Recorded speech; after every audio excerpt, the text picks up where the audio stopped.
Hey everyone, Red here, and today's Rank 1 mindset is on the Spirit. We'll get into the game pretty quick today. I just wanted to go over the perks and add-ons that I personally like to use. First is Barbecue and Chili, which after hooking a survivor will reveal the auras of every other survivor who are at least 40 meters away from the hook, and of course for the blood point gain. Strider, which is Spirit's bread and butter perk, as it increases the sound of survivors breathing by 50% for injured and 25% for normal breathing. Hex Ruin to regress gens automatically by 200% normal value as long as the hex stays in play. I enjoy this as I play pretty aggressive and slug quite often, so I feel like I normally get a lot of good value from it, with the exception of the games where it only lasts about 5 seconds. And last but one of my favorite perks of all is Save the Best for Last. Each time you hit a survivor who is not the obsession, you will gain a token that decreases your successful basic attack cooldown by 5%, and this can stack up to 8 times for 40% in total. Of course, hitting the obsession will cost you 2 tokens. This can save a ton of time in chases and can punish altruistic plays. As far as add-ons, I prefer Haunting Duration and Haunting Movement Speed. With all that said, let's go ahead and jump right into the game.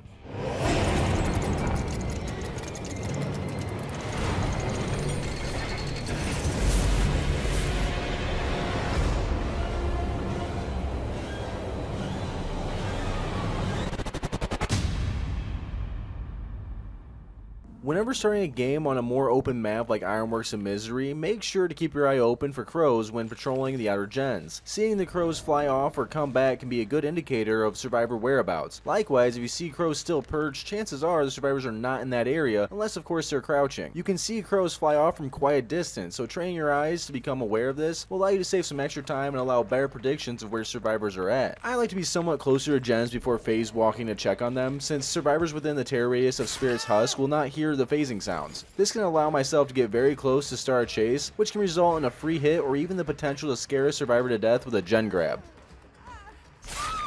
Since I have a down within 30 seconds of the game starting, I can feel free to go ahead and hook her without the pressure of a generator popping right off the bat. Spirit is one of the best chasers in the game for a reason, and the better you become with her, the harder you're going to crush your games, and the better you're going to snowball out of control. I had her the gen shack being worked on, and it becomes an easy second destination with phase walk. Sounds are important to every killer in Dead by Daylight, but are a necessity when you're playing Spirit. For when you're in your phase walk, all you can see is scratch marks, but you can hear everything.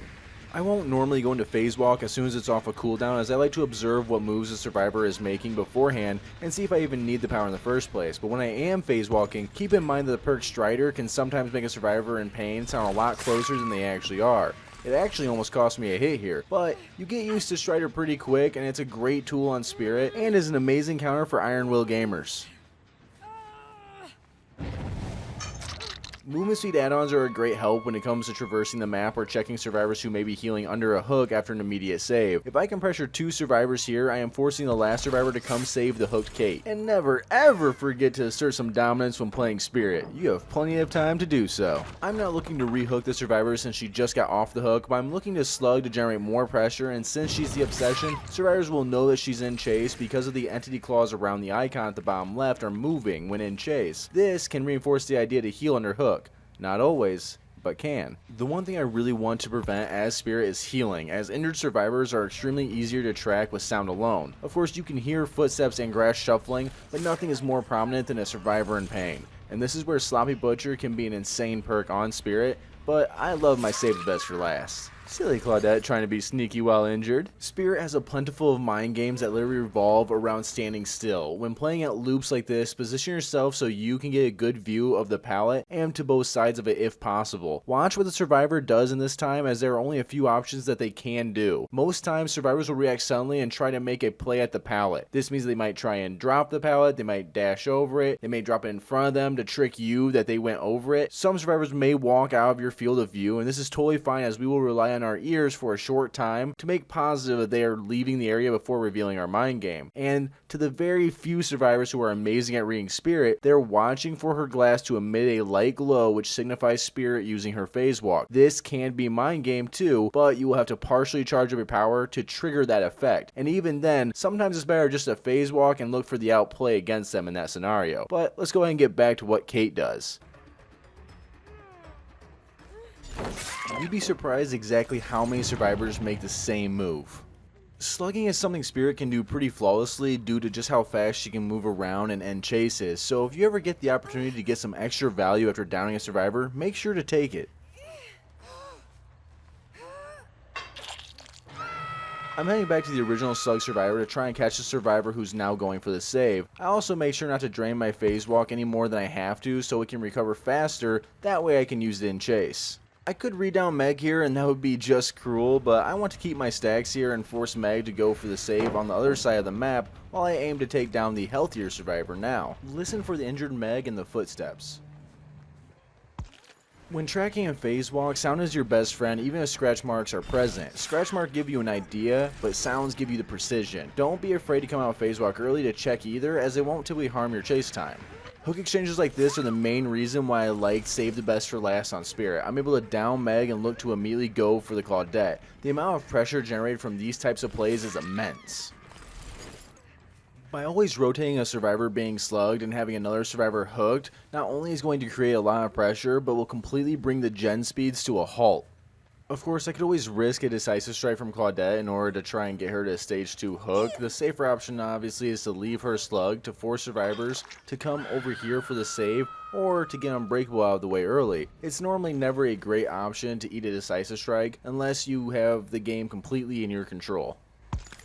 That tiny whimper of pain is enough for me to know exactly where Greenhead is at.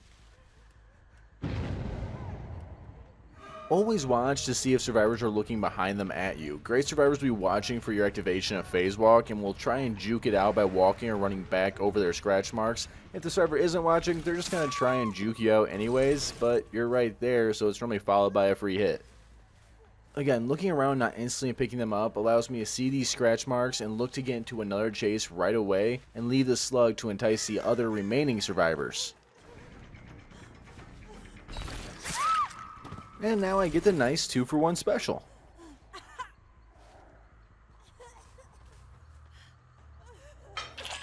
I turn and see the gen has more progress than it did a while ago, which allows me to tell someone's in that area. When phasing, I see the locker door open and close. It's a brief second, but allows me to pop the locker open for a nice free hook. I want to hook right away in order to get back to the area with the hooked Meg and the down Claude, as the last survivor has to be making their way there. Using phase walk here is primarily for the speed since I'm running the speed add-ons. I want to be able to make it back in time to see the scratch marks to give me an idea of where the survivors have ran off to, as they're starting to get the idea that healing under the hook is a bad idea. I see Claudette healing and I'm not going to allow that to happen, plus she's the easier target. She did manage to get the heal off, but I need more save the best for last stacks anyways. Phase walk here not only allows me to catch up faster, but since Claude's in my Husk terror radius, she has no idea what angle I'm coming from. This also allows me to catch off the Meg here. Faking a vault is a pretty standard play to see when playing the Spirit. The survivor will run up to the vault, but of course will not take it and will head back the moment they think the juke has worked. The juke really only tends to work though Spirit is already in phase walk and is trying to predict the survivor's movements. The only time you may really get thrown off here is if the survivor is running quick and quiet, and that means that they take a silent fast vault. If that happens, just record it in your memory banks for later. I barely see the scratch marks on the outside of Shag, and I know that now I have a free meal heading to the basement.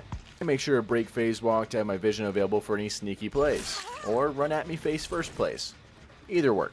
When you get survivors in panic mode with 2 or more downs, they are going to make hook trades as a last resort to save the game. A nearly full stack save the best for last though will put that plan to an end pretty quickly.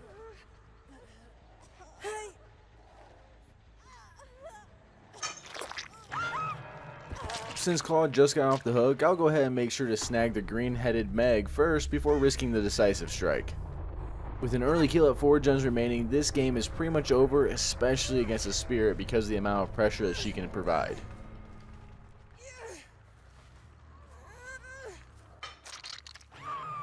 Unfortunately for the Kate, she managed to get herself stuck in Behavior's current mess of spaghetti codes, which is the corner of this hill. Once you walk in as a survivor, you are stuck there till you are downed and picked up. As killer, you have to take numerous lunges to get out of it even. Normally when these things happen, I would trash the whole gameplay, but since this happened at the end and it couldn't have changed the outcome of the game, I went with it. When I see this as killer, I like to down the survivor, pick them up, drop spam them until they break out of it, and give them a head start before resuming the game. It's honestly the only fair thing I could think of to do in those moments and situations.